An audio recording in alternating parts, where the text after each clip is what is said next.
All right, let's wrap up chapter 3 with 3.5 exponential and logarithmic models. All right, so in this chapter we're going to introduce a few extra models that we haven't looked at before. I'm not going to make you memorize all of these. Your model will be given to you, but we should understand the names for them. So we've done exponential already. Y equals AE, so A is just some coefficient, E to some exponent. And then decay, we've seen those as well, if we have the same thing as growth but with a negative exponent. So today we're going to introduce Gaussian, which here's our formula for it, and we'll see what that looks like in a second. We're going to introduce logistic. So logistic, here's a formula for that. We'll see what that looks like. And we've done logarithm graphs already as well, so here's the formulas for those. Remember, these are the ones that start low and flatten off.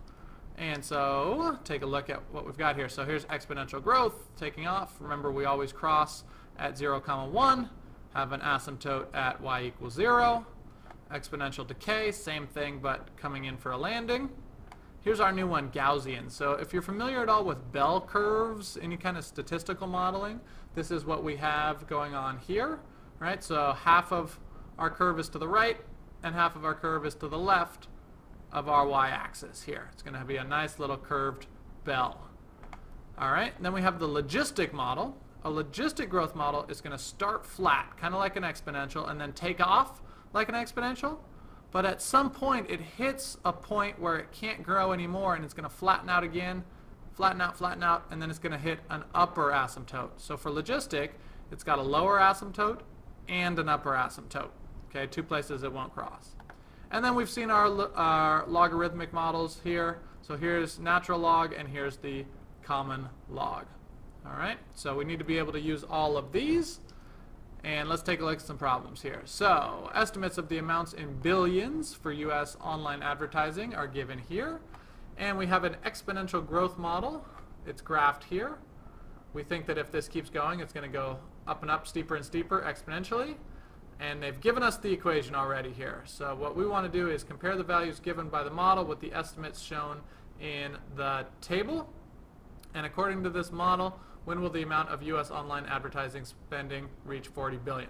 All right, let me do the second question first. When will we reach 40 billion? So we're going to have to solve for 40 here.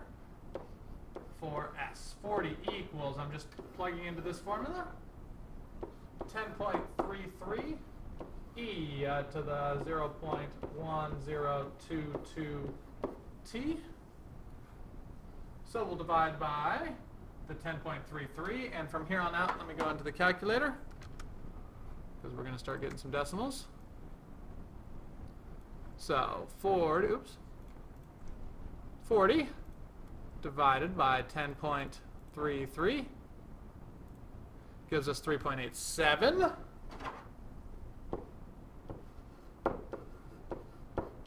equals e to the 0.1022 t, and then how do we get rid of the e?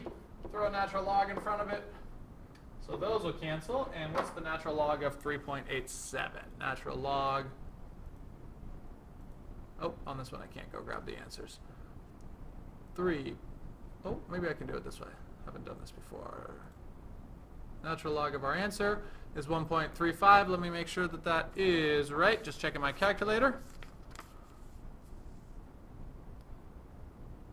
That is correct. All right, and so we've got 1.35 equals 0.1022 t. So let's divide both sides by 0.1022, and we get 13.247 years. 13.247 years after 2007 would be sometime in 2020, right? So now let's go ahead and compare the values given by the model with what we come up with versus these numbers. So we're going to go into y equals, and we'll write this out. 10.33 e to the 0.1022, and we'll put an x in there. And we're going to use our table on this one. So table set, where do we want to start? I want to start with 7. Okay. And, oh, I'm sorry. we wouldn't be in 2020. I was thinking 2007 was year 0. If 2007 is year 7, then we would be somewhere in year 2013. Sorry about that, but let's come back in here. All right, so in year 7, we say 21.125, matches up pretty well. 2011, 32, we get 31.8. All right, so they match up pretty well. Our model mirrors the actual spending very accurately. So it's a pretty good model. All right, so after seeing that, see if you can do problem 43. All right, modeling population growth. So we have a population of fruit flies, and it's increasing according to the law of exponential growth. All right, so we're going to flip back. Again, don't have to memorize these, but we do have them. So exponential growth is y equals ae to the bx. Looking at this right here. So let's go forward. I'm just going to write that down because it says we're using that. Y equals ae to the bx. All right, and so after 2 days, there are 100 flies, and after 4 days, there are 300 flies. How many will there be after 5 days? All right, so x is going to be our days, and y is going to be our flies, right? 2 is our input, that's x, and 100 is our output, that's y. So 100 equals ae to the 2b, and on the other one, we've got, how many do we have? 300 equals ae to the 4b. All right, so we've got 2 equations on here, and so we need to solve for a and for b. All right, so first let's get a all by itself here from the first equation, just divided, and then we'll go back over to the other equation and plug that in. 300 equals, instead of a, let's substitute.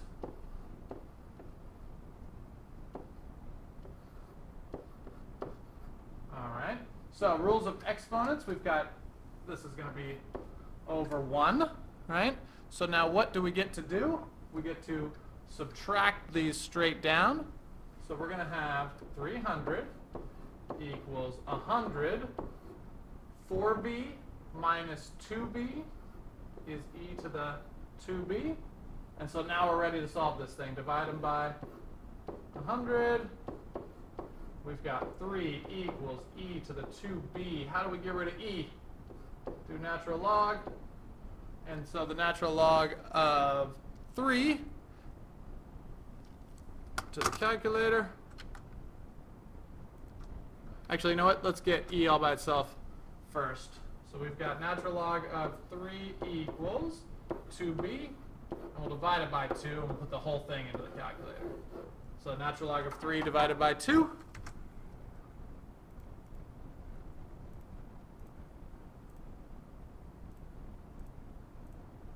.549 is b.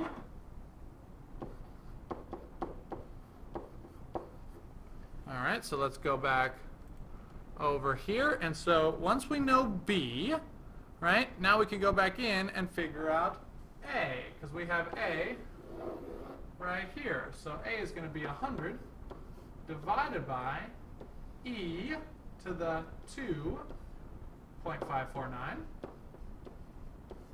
All right, and so if we plug that in, we're going to get about 33.33 for a. So we've got a, we've got b, we figured out everything we need for our model. Let's rewrite it. Y equals 33.33 e to the, b was 0.549, x. So now that we have a model, we want to know how many flies there'll be after 5 days. Erase this so we have a little space. So after 5 days, we're going to put 5 in for x. E to the 0.549 with a 5 right there. Plug everything into your calculator, and it's going to come out with about 520 fruit flies. All right, so a couple steps here. First, we had to solve for a, then we solved for b, and then we plugged back into our original equation to figure out 520 flies.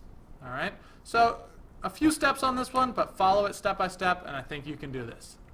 Let's see how you do with 49. It's going to work the same type of way. Use the exponential growth formula and plug things in. First solve for A, then solve for B, then give yourself an equation to plug 6 back in. 6 hours here will be the thing you plug in at the very end. Give it a shot.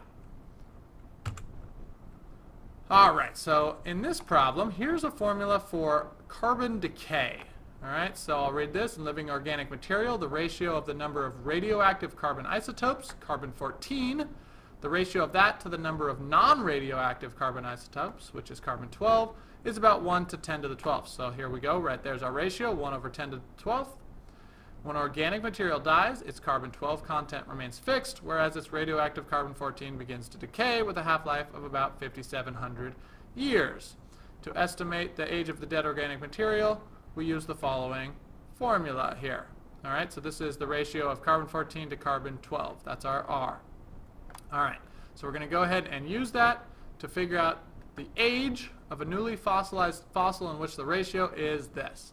So we've got our R, which is 1 over 10 to the 12th.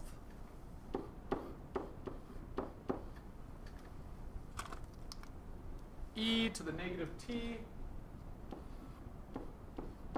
over 8223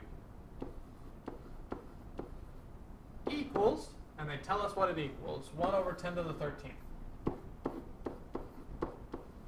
Alright, so our job is to find t. So the first thing we got to do is get rid of 1 over 10 to the 12th. We can times this by 10 to the 12th to cancel it out. Got to do it on both sides.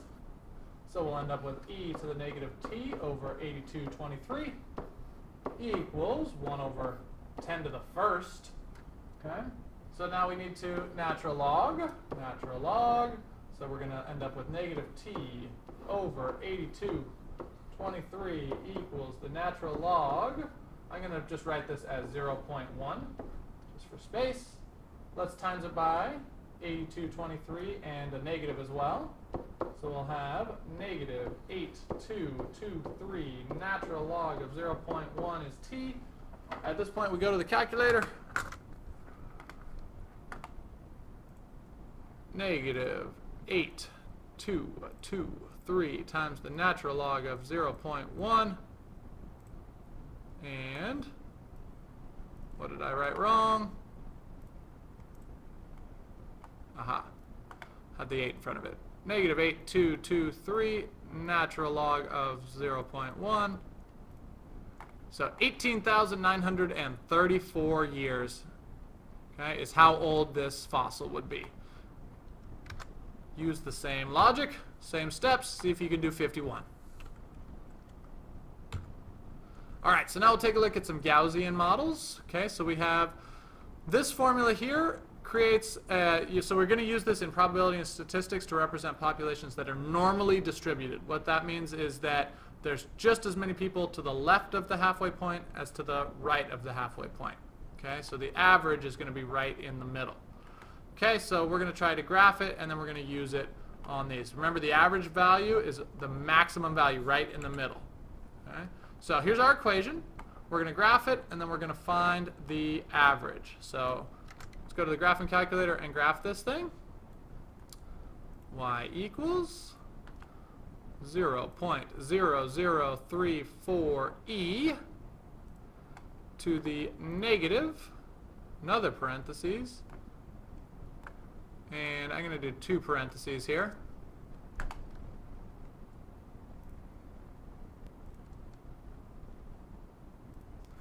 Alright, so negative, we're going to need a couple parentheses here. X minus 515, and that gets squared. And then divided by 26,912, and I should have another parentheses to close there. And so that'll close this one. And then I still have a negative outside, so I got to close one more. There it is. And so I've got myself my equation.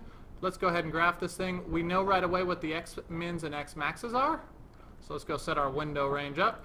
200's our min and 800's our max. Not sure what our y's are. And so we'll let it graph, and then we'll do a zoom fit.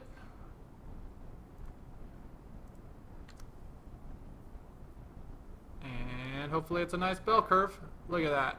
That's a thing of beauty. All right, so there's our graph and our window. We're going from 0, let's see, -8. This is probably some scientific notation. What do we got here? So almost 0, 8 to the times 10 to the -5th. And we're going up to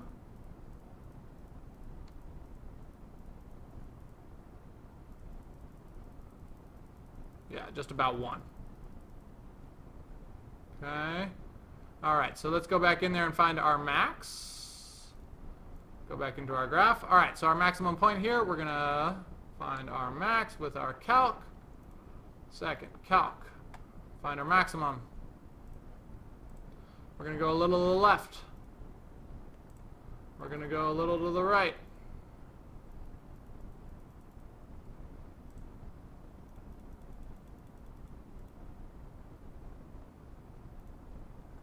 Guess right there.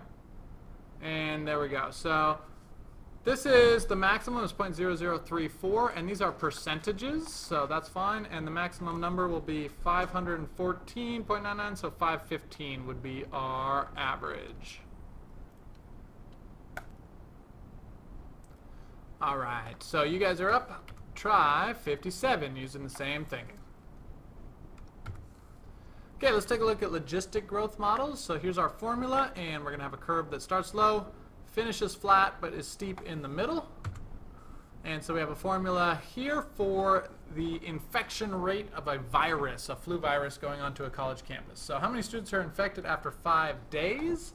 So we're just going to plug 5 in for T here. Keep track of our parentheses, and we should be fine. So let's see what we've got here. We've got 5,000. Divided by, and now we're going to go parentheses, 1 plus 4999e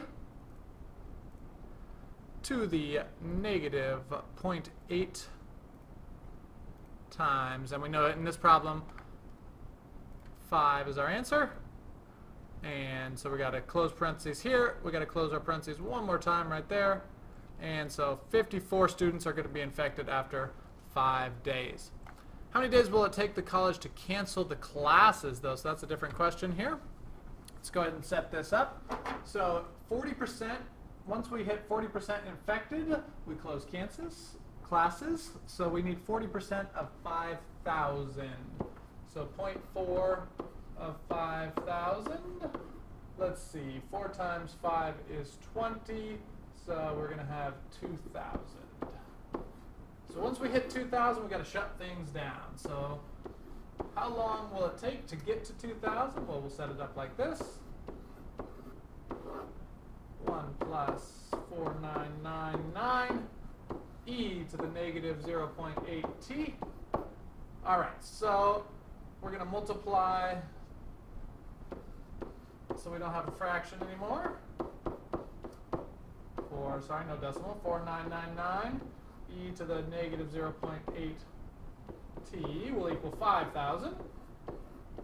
Let's divide both sides by 2,000, so we'll have over 2,000 here. So now we're going to subtract 1, get rid of that, and then we're going to divide the whole thing by 4999. And so let's go ahead and clean that up. We'll have e to the -0.8t equals, let's see what we got here, 5 over 2. It's 2.5. Let me move this over so you can see it. All right, come back. -1. And then divided by 4999. And we've got that number there, so 3 times 10 to the -4th. And so, let me put that here. So it's 3 times 10 to the -4th. And so how do we get rid of e? We have to do the natural log of both sides. So we'll go back to the calculator and do that. So natural log. And so we get 0.811 equals 0.08. 0.8t equals negative 8.11. So let's divide both sides by negative 0.8 and we should have our answer. 10 days. So you can see how fast this virus spreads, which is true of the logistic model where it takes off really fast. After 5 days, we only had, what was it, 47 people infected? It's up here. I've lost it already. But quickly, after 10 days, we're already up to 2,000 people infected. So it's going to spread very quickly. All right, so you need to use the same sort of model on 59. And then lastly, our logarithmic models here. I believe this is the last one. Yes, it is. And you'll like this one. This is going to be quick here. So the Richter scale, R is our result. And they're telling us I0 is 1. So we're going to solve for R. I'm sorry, for I. So if R is 6.0, log of, and I sub 0 is just 1. So we're just going to have I. So on this one, we got to get rid of the log. So we're just going to go 10 to the. So 10 to the 6th equals I. So that's a 1 with 6 zeros after it, otherwise known as 1 million. All right, so a 6.0 earthquake is 1 million times stronger than a 1.0 earthquake. All right, so we'll do the same thing here. We can go straight to 10 to the 7.9 is going to be I here, jumping straight to this step. And so that one we're going to need a calculator for. 10 to the 7.9. And so we've got 79 million. Yep, 79,432,823. So these things get very big very fast. Last one for you. Plug some numbers in for 63 and you're all done. Questions in class tomorrow.